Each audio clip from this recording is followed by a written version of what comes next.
Propósito hoje falar quem é quem. Ocorre o seguinte, o grupo que saiu de... Esse grupo que sai, esse grupo que vai em direção a Jerusalém, as famílias que estão ali, o grupo que está ali, são todos movidos por Deus. Deus move o coração desse povo. É muito importante, é primordial que você entenda que, gente, eles estavam numa condição, num reino que já estava bem estabelecido, tá? O reino que já está, apesar de que Jerusalém e apesar que Judá, tá? Mesmo com a condição dos seus reis que tiveram suas dificuldades, era um reino bem estabelecido. A terra aí é uma terra boa. E quando foram levados cativos, onde eles estavam debaixo de reinos bem estabelecidos, onde não estavam passando fome, mas eles não tinham aqui o que? A liberdade. Eles eram cativos e eram escravos. Por isso, quando o decreto de Ciro, tá? Que foi profetizado lá por Jeremias, tá? Que foi profetizado também por Isaías, quando saiu o decreto de Ciro, o mais interessante é eu lembrar de novo para vocês, o decreto saiu, tá? E foi profetizado 200 anos antes. 200 anos antes, e o nome, inclusive, a palavra, o texto foi escrito, tá? Quando iniciou o período dos profetas escritores, porque Deus tinha o propósito de que a coisa ficasse registrada. 200 anos antes, o nome era de Ciro. Saiu o decreto de Ciro e nem todo judeu vai junto. É muito interessante que nem todo judeu vai. Apesar da profecia, e outra, como eu disse para vocês, eles já tinham perdido a referência do templo, e a referência que eles tinham agora era a palavra. A única coisa que eles tinham como referência com relação a Deus era a palavra. Quero lembrar também que nesse período o Espírito Santo não tinha sido derramado sobre toda a terra. A profecia do derramado do Espírito Santo, a profecia de Joel, a profecia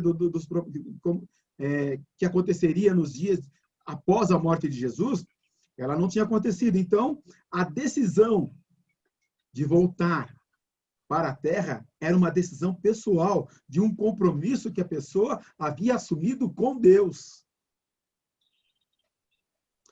Quero lembrar também, tá? E por isso eu vou colocar um mapa aqui para vocês. Talvez que se você tiver no celular, talvez você não consiga ver. Mas eu quero compartilhar com vocês o trecho de Amós, tá? Amós capítulo 1. Amós capítulo 1. Palavras que em visão vieram a Amós, que era entre os pastores de Tecoa, a respeito de Israel nos dias de Uzias, rei de Judá, e nos dias de Jeroboão, filho de Joás, rei de Israel, 2 anos antes do terremoto. Ele disse, esse terremoto, inclusive, é relatado, tá, pelos historiadores. Tá? O Senhor rugirá de Sião e de Jerusalém, fará ouvir a sua voz. Os prados dos pastores estarão de luto, e secar-se-á o cimo do Carmelo. É por isso que Amós é chamado o leão, tem essa conotação do leão, porque ele fala que vai se ouvir o rugido do Senhor de toda a terra. Olha o que ele está dizendo. Tá? Versículo 3.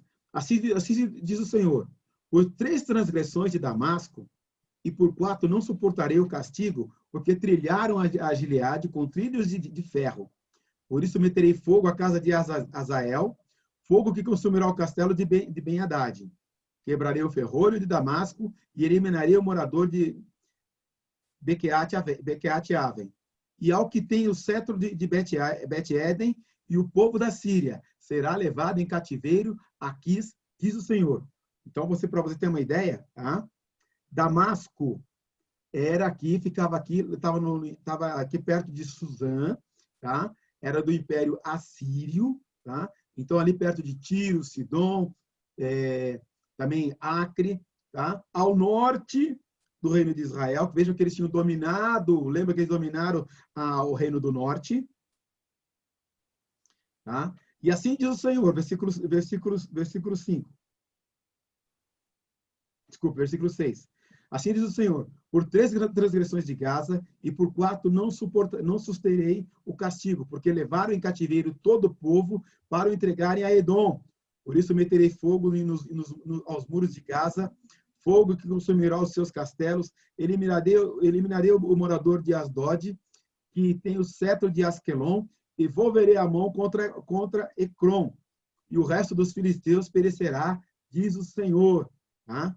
Então, o reino de Edom, se você olhar nesse mapinha, está aqui no sul, ó, a parte aqui onde está vendo Petra, que era a capital do reino de Edom. Ou seja, de norte a sul. Tá? Versículo 7, assim diz o Senhor. Desculpa, versículo 9. Assim diz o Senhor, por 3 transgressões de Tiro e por 4 não susteria o castigo, porque entregaram todos os cativos de Edom e não se lembraram da aliança de irmãos. Por isso meterei fogo aos muros de Tiro, fogo que consumirá os seus castelos. Então, agora ele está falando aqui, ó, gente, tá? Do lado, de aqui próximo aqui a Jerusalém, essas tribos aqui, do lado, na sua tela, do lado esquerdo. Bom dia, tudo bom? Entrou aí?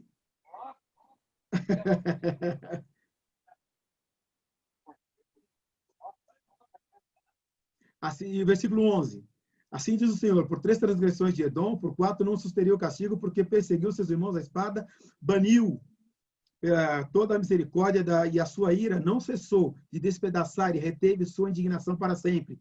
Por isso meterei fogo a Temã, fogo consumirá os castelos de Bozra. Assim diz o Senhor, por 3 transgressões dos filhos de Amon, por 4 não sustarei o castigo, porque rasgaram o ventre das grávidas de Gileade, para dilatarem os seus próprios limites. Por isso meterei fogo aos muros de Rabá, fogo consumirá os seus castelos, com o alarido no dia da batalha, com o turbilhão no dia da tempestade. O seu rei irá para o cativeiro, ele e os seus príncipes, juntamente, diz o Senhor. Tá? Então, Amon está aqui na direita, ou seja, norte a sul, de leste a oeste.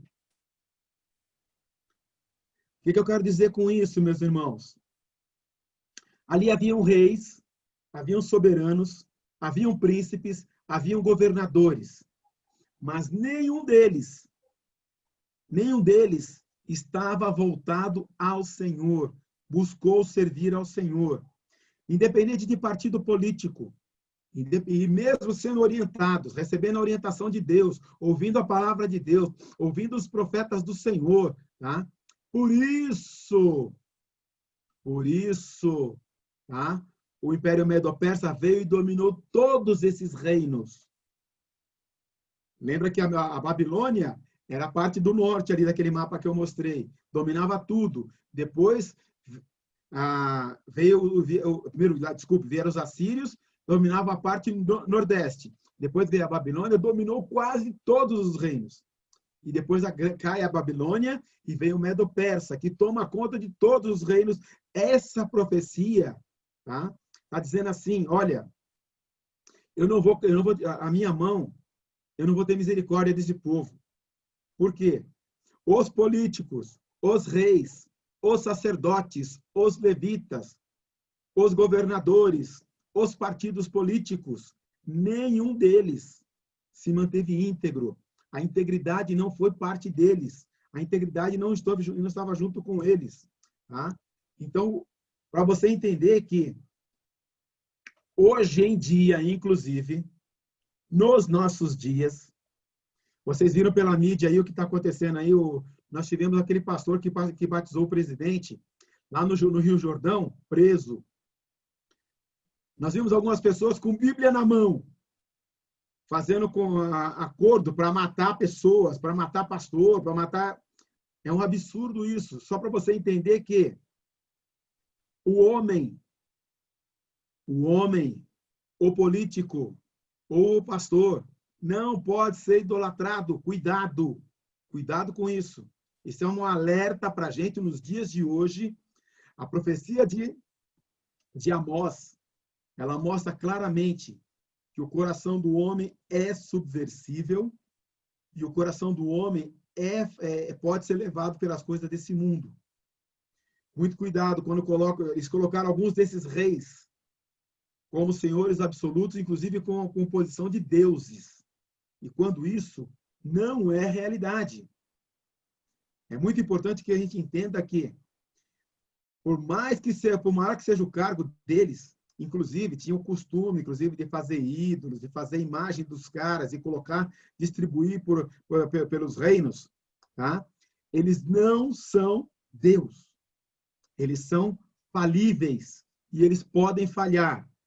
A nossa igreja, ela tem um hábito, o grupo dos intercessores, toda segunda-feira, ora pelo presidente da República. Ai, Betão, a igreja ora pelo presidente? Ora, toda segunda-feira. Tem um espaço para orar pelo presidente da República. Ah, então quer dizer que esse homem é o homem de Deus, é o que Deus levantou? Não sei, gente. Até aqui ele não se envolveu em corrupção. E a mídia bate nele todo dia. Mas eu não posso ter cuidado quando você coloca ele em primeiro lugar. O primeiro lugar é de Deus. Vamos orar por ele, sim. Ora pelo prefeito da cidade. A gente ora pelo Paulinho Serra. A gente ora pelo governador. A gente ora pelo João Dória. Toda segunda-feira a gente ora por esses caras. E pede para que Deus tenha misericórdia deles. Para que não aconteça que, da mesma maneira que aconteceu com esses povos que eu citei aqui, se vocês olharem ali, toda a terra da Palestina, até a divisa do deserto, inclusive da divisa do Egito, e até lá no norte, na Mesopotâmia, todos eles erraram, todos eles pecaram. E outra, Deus levantou essas nações para corrigir Israel. E sendo ímpios, eles foram usados para corrigir Israel. Deus usou esse povo, mesmo ímpio, e eles entenderam que o Deus de Israel é quem lhe dava os reinos. Se você olhar o livro de Crônicas, aliás, o livro de Reis, você vai perceber que eles entenderam que Deus estava no comando. Esse decreto de Ciro, tá? É porque ele entendeu que o Deus de Israel é Deus verdadeiro. Então, uma coisa que os nossos governantes têm que entender é que Deus é quem governa e quem dirige a história da humanidade. Independente da humanidade, ele continua dirigindo, ele continua cuidando, ele continua orientando. Alguns homens não conseguem entender isso, algumas pessoas têm dificuldade de entender isso. E eu vou dizer uma coisa para vocês. Alguns crentes têm dificuldade de entender isso. De entender que Deus dirige a história, que ele controla a história e que nada acontece sem que ele queira, sem que ele saiba, sem que ele permita. Ele é Senhor absoluto. Como eu estava comentando um pouco antes da aula, como a visão de Isaías, ele vê o Senhor assentado sobre o alto e sublime trono. A Isaías capítulo 6. Ou seja, o Senhor é absoluto, soberano sobre todo e qualquer rei, figura ou nação, ou partido político, ou tendência, ou grupo, ou principado, ou potestade, ou poder. Ele está acima de todos. Ele está acima de tudo. Aí, pensando nisso, que ele é soberano, que ele é absoluto e que ele exercia influência positiva em todos os reinos, desde a Babilônia, desde os assírios, Babilônia e Império Medo-Persa. Mesmo eles tendo entrado, mesmo eles tendo dominado, eles foram figuras para cumprir a justiça de Deus. E o profeta Amós, quando fala isso, está dizendo que a justiça deles também foi horrorosa. Os assírios, como eu já citei aqui, eles eram violentíssimos. E essa figura que Amós descreve, de que as grávidas tiveram a sua barriga cortada para que os filhos não nascessem, era uma realidade. Tá? Não sei se vocês já ouviram falar de empalamento de pessoas, era um negócio horroroso. Tá? E os assírios, inclusive, que eu digo que eles eram violentos, alguns dos seus inimigos, eles tiravam a pele do cara para deixar o cara morrer à míngua. E alguns eram jogados para animais, coisa desse tipo, era coisa horrorosa. Aí você fala assim, mas peraí, Deus usou essas pessoas? Usou. E eles foram avisados que estavam sendo usados por Deus. Que eles eram uma ferramenta na mão de Deus para corrigir. Então, gente, agora sim a gente pode avançar. Esdras capítulo 2, do versículo 1 até o 70. Eu coloquei apenas alguns versículos aqui, para ver se você que está no celular, talvez fique pequenininho. Mas eu vou ler para você. Esta é a lista dos homens da província de Nabucodonosor, rei da Babilônia. Tinha feito prisioneiros para a Babilônia. Eles voltaram para Jerusalém e Judá, para cada um a sua própria cidade. Vieram na companhia de Zorobabel, Jesua, Neemias, Seraías, Relaías, Mardoqueu, Mispá, Bigvai, Reum, Baaná. Esta é a lista dos israelitas, os descendentes de Paros, 2.172. Os sacerdotes, os descendentes de Jedaías, por meio da família de Jesua, 970. Os levitas, os descendentes de Jesua de Cadmiel, por meio da linhagem os cantores, os descendentes de Asaf, 128. Os porteiros do templo, os descendentes de Salum, Ater, Talmon, Acube, Atita. Os servidores do templo, os descendentes de Zia, Azufa, Tabaote, os descendentes do servo de Salomão, os descendentes de Sotai, Soferete, o total dos servidores do templo, os descendentes de Salomão, tá? Os que chegaram à cidade de Tel-Metá, Tel-Erzá, Querube, Adã e Mer, que não puderam comprovar suas famílias, tá? Os descendentes de Delaías, Tobias, Necoda, 652 dos sacerdotes, os descendentes de Abaías, Cós, Barzilai, também que se casou com a filha de Barzilai, o Gileadita, chamado pelo nome do sogro. Eles procuraram seus registros da família, mas não conseguiram achá-lo. Foram considerados impuros. Por isso, o governador proibiu de comer alimentos sagrados, enquanto não houvesse um sacerdote capaz de consultar a Deus no Urim e no Tumim. A totalidade dos que voltaram do exílio atingiu o número de 42.360 homens, além dos 7.337 servos e servas. Havia entre eles 200 cantores e cantoras. Possuíam 736 cavalos, 245 mulas, 435 camelos, 6.720 jumentos. Quando chegaram ao templo em Jerusalém, alguns dos chefes da família deram ofertas voluntárias, tá? E, de acordo com a sua possibilidade, deram tesouraria essa obra 500 quilos de ouro, 3 toneladas de prata. Os sacerdotes, os levitas, os cantores, os porteiros e os servidores do templo, bem como os mais israelitas, estabeleceram-se em sua cidade de origem.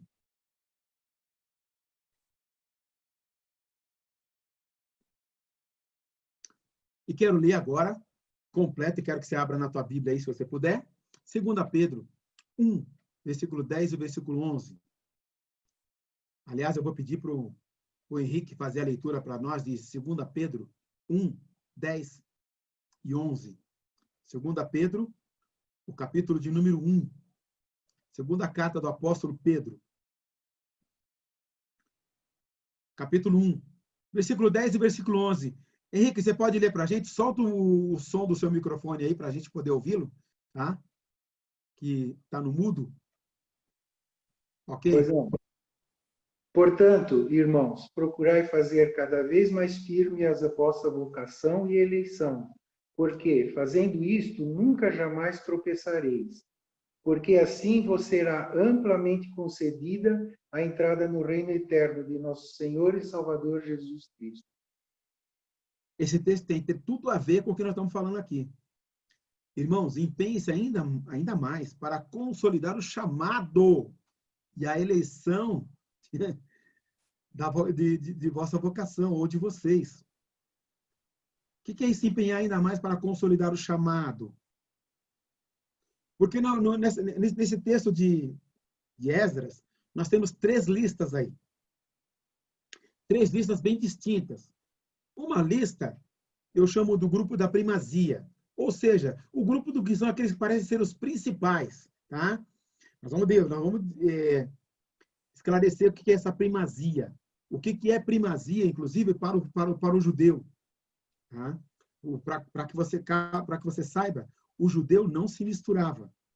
Houve uma confusão muito grande, inclusive uma dificuldade muito grande com o pessoal do Reino do Norte. Tá? Lembra que o Acabe se casou com uma sírio-fenícia? Para quem já leu o livro de Reis, ele se casou com uma sírio-fenícia. Jezabel era sírio-fenícia, não era da tribo de Israel.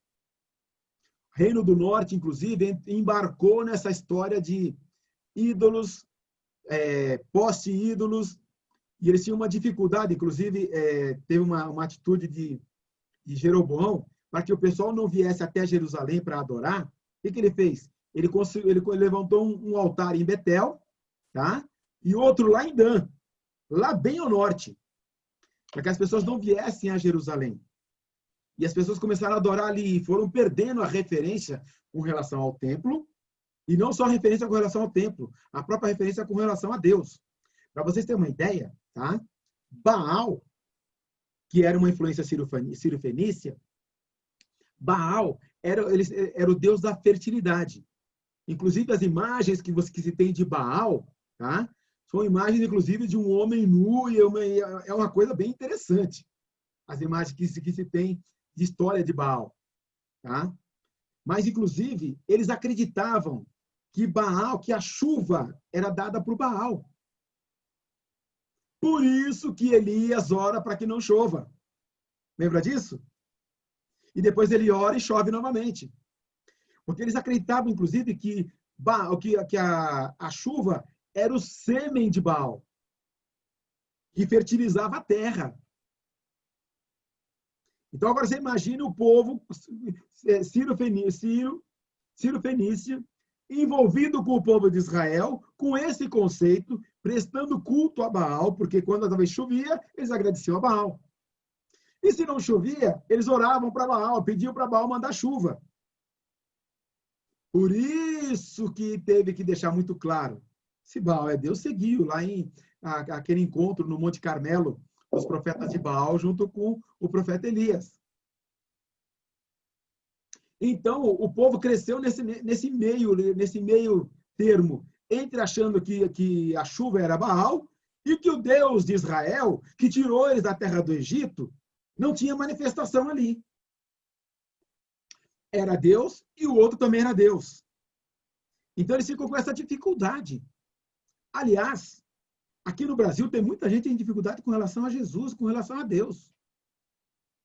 E muita gente, inclusive, que eu conheço pessoas que foram à igreja evangélica, vai de vez em quando à Aparecida, vai de vez em quando fazer um despacho para Iemanjá no Ano Novo, e acha que tudo isso é normal.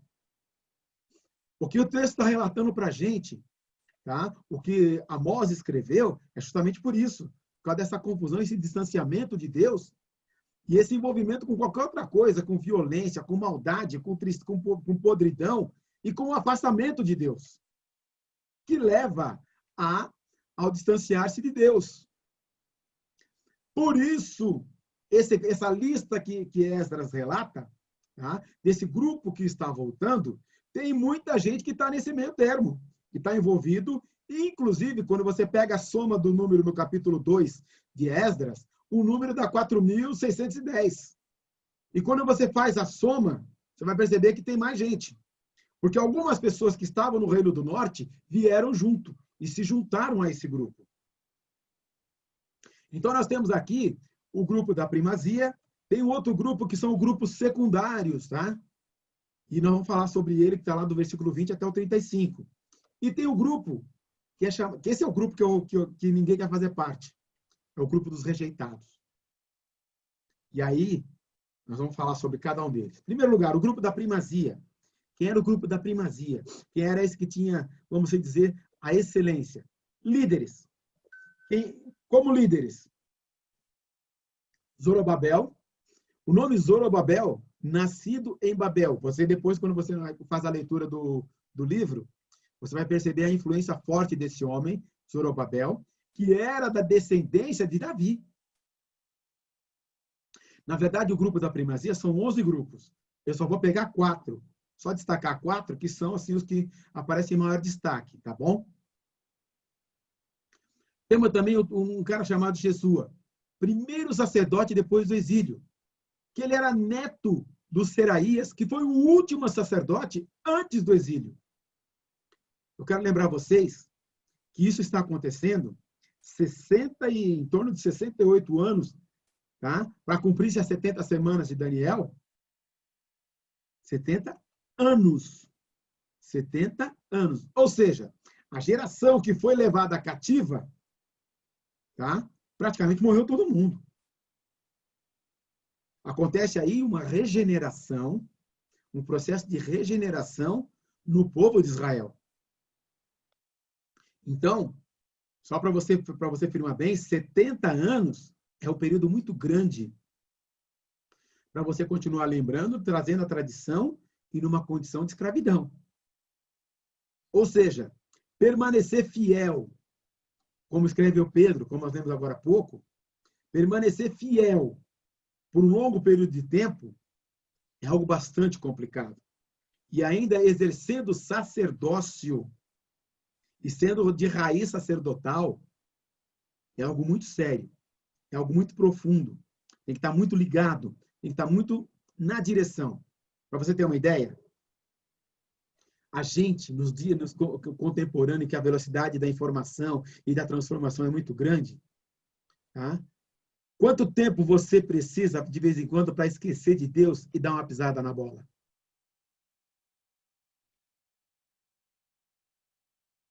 Percebeu? Então, aí o Jesua, só para você lembrar, primeiro sacerdote depois do exílio. Nós temos ainda no grupo da primazia Neemias. Não é o Neemias da reconstrução dos muros. Esse só voltou 13 anos depois. É um outro que tinha o nome de Neemias também. Tá? Que é, inclusive, você vai ver que é do grupo de destaque, é o grupo de elite, é o grupo que está relacionado, e eu chamo de grupo da primazia, que é o grupo de destaque. Tá? E tinha o Mordecai, que é o primo de Esther. Você não leu o livro de Esther? É um livro curtinho, rapidinho para ler. Tá? E esse cara é o cara que é um instrumento de Deus para falar para a rainha Esther da armação que está preparada para eles, que tentam exterminar o grupo dos judeus que lá estavam. Há uma trama, e é uma aventura, é um livro de ação, tá? E a maneira como Esther chega ao reinado, a maneira maravilhosa como a coisa acontece, quando acontece o livramento dos judeus.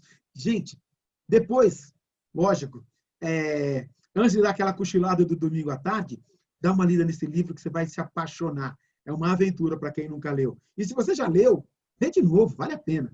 Tá? E esse Mordecai era o primo de Esther, que tornou-se rainha, tá?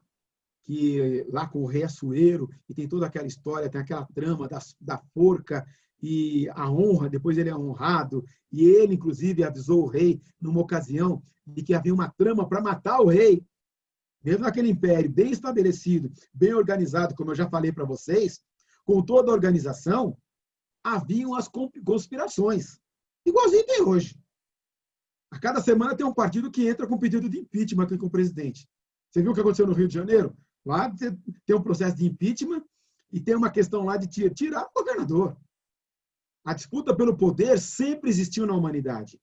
A forma como se obtém isso, tá? E lembrando que quem estabelece reis e autoridades é Deus. Eu creio nisso. E é importante que você creia também. Ainda falando do grupo da primazia. O grupo da primazia, eles eram identificados pela sua descendência. Ou seja, judeu legítimo. Tá? Então, eles sabiam quem era a sua genealogia. Eles lembravam da sua história. Ou seja, os seus pais tiveram uma preocupação,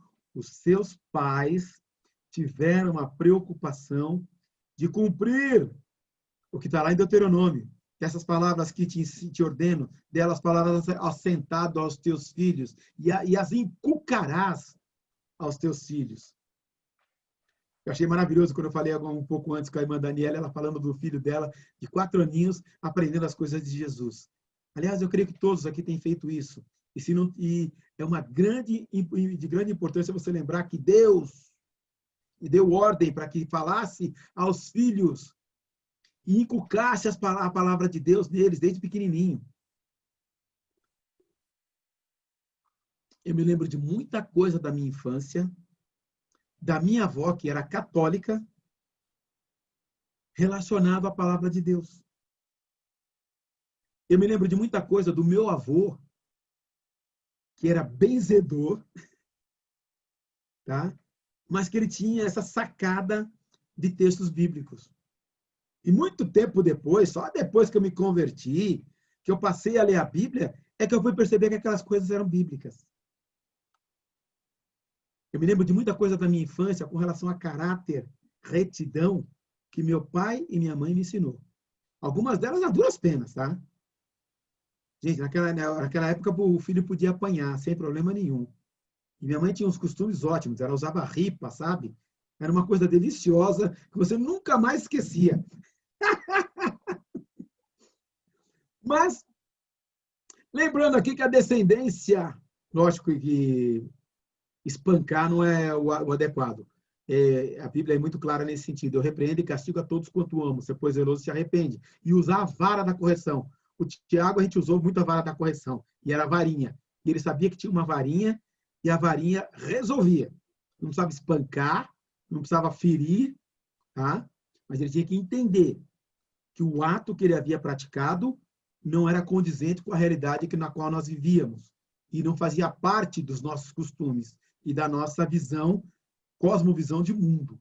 Isso é muito importante. Por isso, voltando aqui no tópico B, identificado por sua descendência. Eles falavam aos seus filhos, orientavam os seus filhos e diziam aos seus filhos de onde eles tinham vindo, quem eram os seus pais, quem era a sua geração, qual era a sua origem e qual era o seu propósito no mundo. Conservaram, com certeza, da promessa do Senhor. Tá? Lá em Isaías 45, de 1 a 4, eu gostaria que alguém pudesse ler para a gente Isaías 45, de 1 a 4. Quem pode ler? Isaías 45, de 1 a 4.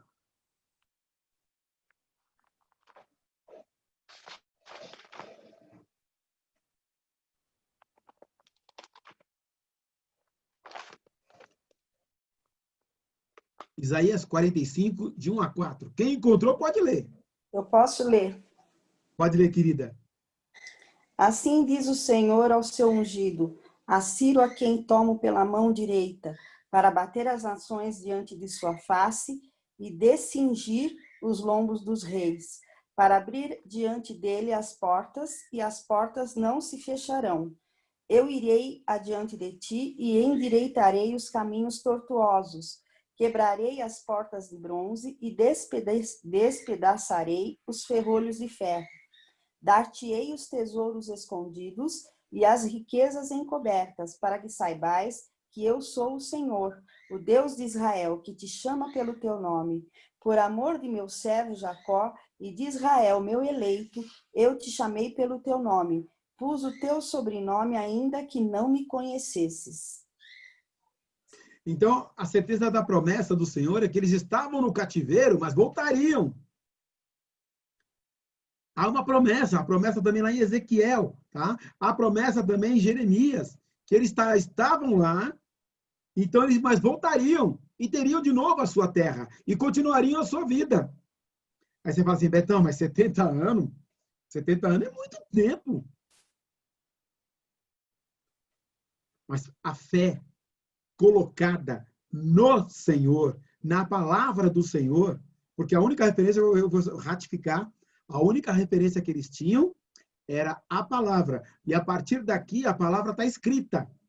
Por isso são chamados profetas escritores, os profetas do período do século VIII. Tá? Então, esses profetas escrevem, relatam os fatos e deixam registrado para o povo que eles voltariam, que os ferrolhos seriam rebentados, seriam quebrados, haveria destruição, mas eles seriam restaurados. Haveria uma restauração.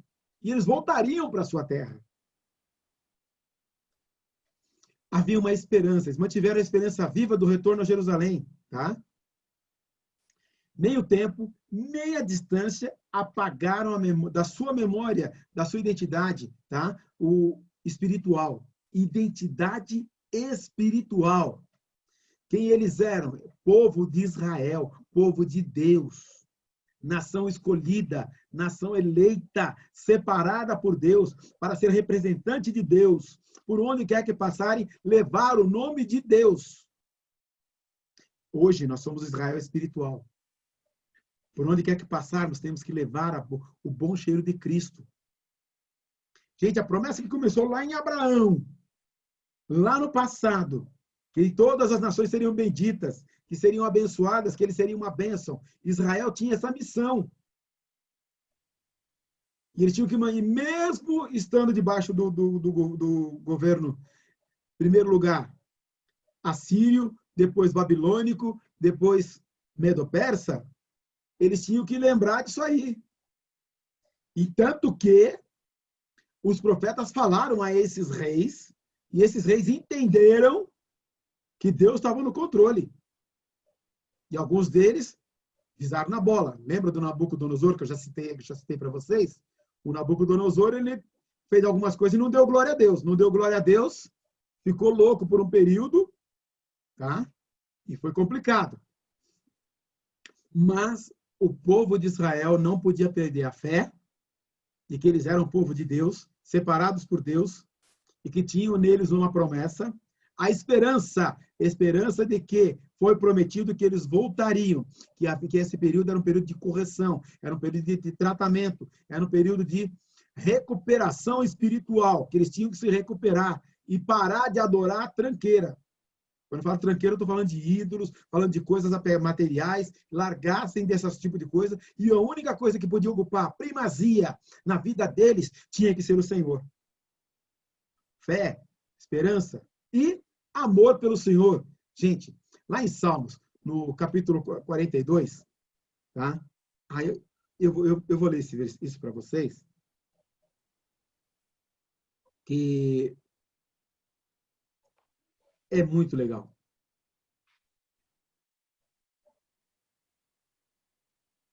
Salmo 42. Olha só o que diz o Salmo 42. Como suspira a corça pela corrente de águas, assim por ti, ó Deus, suspira a minha alma. A minha alma tem sede de Deus, do Deus vivo. Quando irei e me verei perante a face de Deus? As minhas lágrimas têm sido o meu alimento, dia e noite. Enquanto me dizem continuamente, o teu Deus onde está? Lembro-me dessas coisas. Dentro de mim se me derrama a alma. De como passava eu com a multidão do povo e os guiava em procissão à casa de Deus, entre gritos de alegria e louvor, multidão em festa. Por que estás abatido, ó minha alma? Por que te perturba dentro de mim? Espere em Deus, pois ainda o louvarei. A Ele, o meu auxílio e Deus meu. Sinto-me abatido dentro de mim, a minha alma. Lembro-me, portanto, de ti, nas terras do Jordão, e no monte de Hermon, e no outeiro de Mizar. Um abismo chama outro abismo, ao fragor das suas catadupas. Todas as suas ondas e vagas passavam sobre mim. Contudo, o Senhor durante o dia me concede a sua misericórdia, e à noite comigo está o seu cântico. Uma oração, ó Deus da minha vida. Digo a Deus, minha rocha, por que te olvidaste de mim?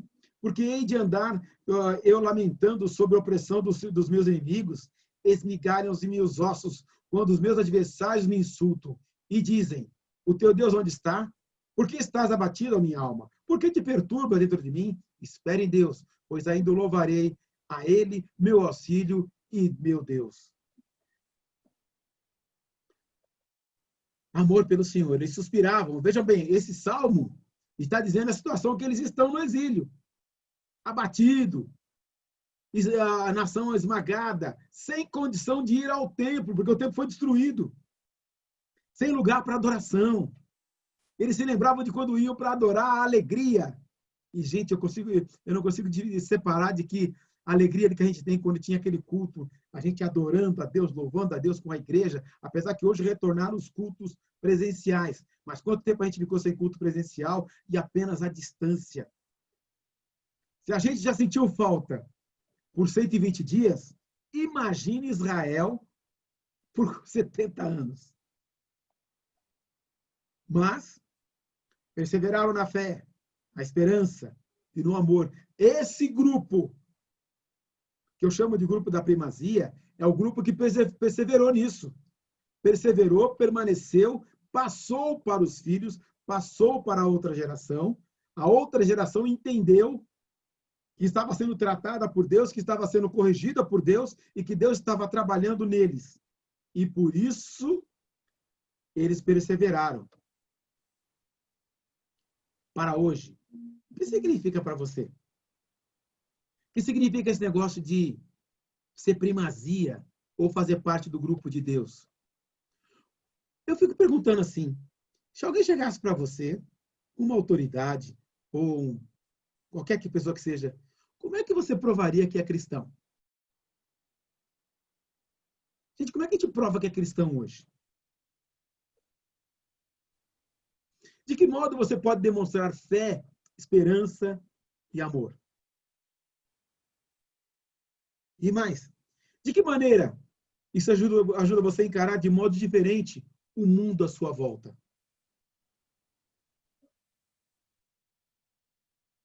Vocês entenderam as perguntas? Eu vou repetir. O que significa tudo isso para você? E como você provaria, como você prova que é cristão? Veja que eu estou falando aqui é de coisa que aparece. Não basta apenas você dizer, não, eu sou cristão, eu sirvo a Jesus. Palavras aqui parece que não vai fazer muita diferença. E de que modo você pode demonstrar fé, esperança, amor, de maneira prática? De que maneira isso ajuda você a encarar de modo diferente o mundo à sua volta? Tudo o que acontece e interpretar como as coisas acontecem. E perceber como as coisas acontecem. Essa é a primeira lição. Eu acho que é uma das mais importantes nos dias de hoje. Quando a gente lê a saída e esse povo que permaneceu na fé, na esperança e no amor. Fé, esperança e amor. Tem um outro grupo que é um grupo secundário. Quem é esse grupo chamado assim que nessa lista? São as pessoas que se lembram apenas dos nomes das cidades de onde elas vieram, ou de onde os seus parentes saíram. Percebe que a referência aí ela se perdeu.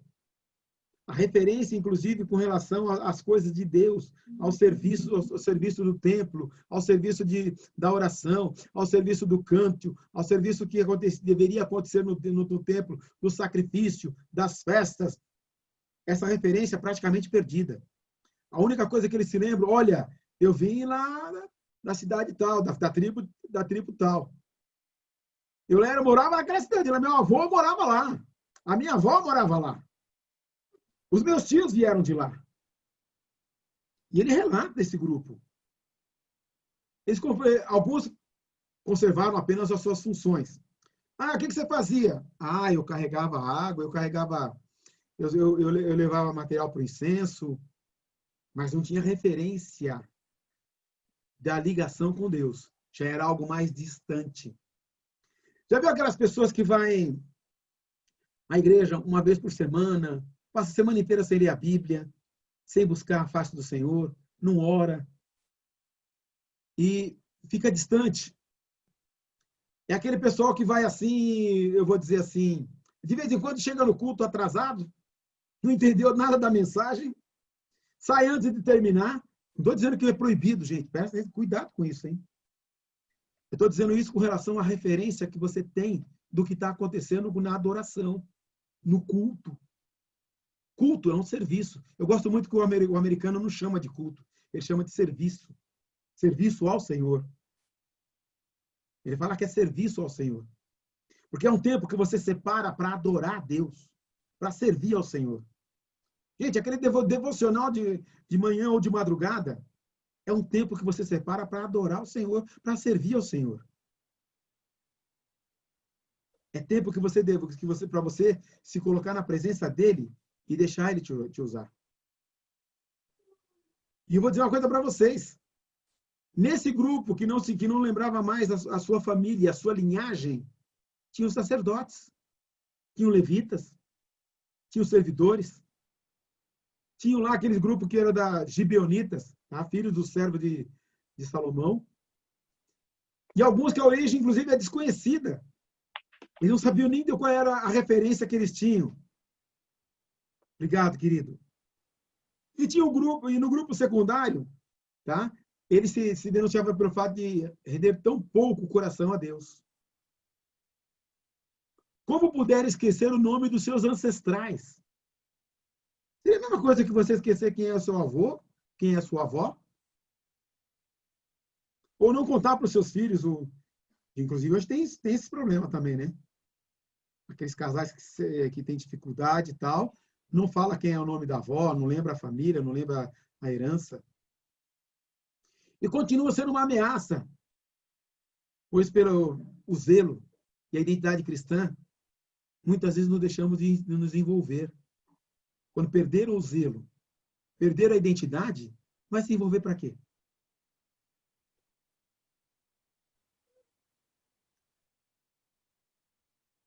Inseridos no mundo, os nossos deveres são muito claros, tá? Nós estamos separados do mundo. Como igreja de Jesus, como Israel espiritual de Deus, nós somos separados desse mundo. Nós não podemos nos envolver a ponto de nos confundir com o mundo de tal maneira que a gente não se lembre mais da nossa origem. O Reino do Norte, Samaria, teve essa dificuldade. Por isso, essas pessoas, desde Acabe, se casou com uma mulher que não era da linhagem de Israel, entendeu? E a coisa complicou ali. E mesmo com aqueles episódios com Elias, que tiveram lá, tudo não foi suficiente. Nós somos separados do mundo. Separados de associações proibidas. Gente, tudo aquilo que tem cheiro de pecado, se afasta. Como diz o povo, Deus avisou o povo de Israel, sai dela, povo meu, te afasta, distancia. Nesse caminho eu não vou continuar, olha. Essa conversa para mim não está boa, meus princípios não batem com isso. Ou então, simplesmente, ô pessoal, valeu, tô indo aí, tá? Até mais. Simples assim, objetivamente. Separado das realizações presentes, coisas que são desse mundo e que envolvem esse mundo. Tá? Suportando as aflições que nos forem enviadas. Gente, se você se posicionar contrário ao mundo e contrário aos princípios desse mundo, você vai ter perseguição, você vai ter dificuldade e vão dizer coisas para você, inclusive, que magoam. Porque você não é mais desse mundo. E partindo desse mundo, quando a voz dos altos nos chama para casa, a esperança que nós temos. E nós estamos aqui, gente, eu costumo dizer que nessa vida tudo é passageiro, menos o motorista e o cobrador. Mas eu quero dizer que passageiro, nós estamos passando aqui só. A nossa vida aqui é como um conto ligeiro. É como um passarinho que entra voando por uma janela e sai pela outra. É como um vapor que surge e logo se dissipa. Nós estamos só de passagem aqui. Nós estamos só no caminho da nossa casa, que é uma morada eterna. Eterna e mais 6 meses com o nosso Deus. E eu vou falar rapidamente do grupo dos rejeitados. Estamos considerados imundos para o sacerdócio. Para você ter uma ideia, quando o templo é reconstruído, o templo tem aquela estrutura, que é a estrutura do templo. Dentro do templo você tinha o pátio, tá? E tinha um degrau. Acima desse degrau, no pátio, que entrava na parte do templo, só judeu, homens. No pátio, só judeus. Fora do pátio, gentios. O povo de Israel aprendeu, né, no exílio. Antigamente eles eram só agricultores. Eles se tornaram também, tá? Eles, dominando outras línguas, eles se tornaram a casa de câmbio. O templo tornou-se uma casa de câmbio. E o domínio do aramaico, inclusive, foi a ferramenta também para que eles pudessem se comunicar com outros povos. Aramaico era como o inglês hoje, uma língua comercial. Tá? Então, essas pessoas que eram não judeu, meio judeu ou gentio, tá dentro desse grupo. Eles não podiam ser sacerdotes. Eles não podiam pisar nesse patamar que era só dos judeus, que era exclusivamente para os judeus. E como Esdras, temos que ter cuidado com aqueles que professam o nome do Senhor e tomam um lugar mais perto, e buscam um lugar mais perto do Senhor. O próprio Jesus disse, né? Nem todo aquele que me chama de Senhor entrará no reino dos céus.